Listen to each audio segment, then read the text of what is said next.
Hi, this is Peter with Blue Jay Pro Wash. Today I'm going to show you how to clean window screens with very ease. So this is the technique we use if we don't use our special window screen cleaning machine. This is what we would do. So yeah, let's have a look how it's done. Now we have a dirty screen and all I have is just soapy water, dishwashing soap, got window cleaning applicator. You can use a broom or any rag. Completely soak it. As you can see, it's foaming nicely.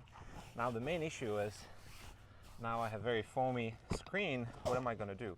I take a dry rag and I gently tap the screen. You can see all of this is coming away. This technique is really good on like a sliding patio door where you don't have to take the door off, as some of you tried probably. Is not the most enjoyable thing to do. We never take those screens off on the patio door. We just use this technique. So I gently slammed everything away. Now you can see 30 seconds later, screen is spotless. So yeah, this is how we do it. And in the case if you don't feel like doing it, give us a call, bluejayprowash.ca or 604-214-5004. We'll be very happy to give you a free quote. Thanks for watching.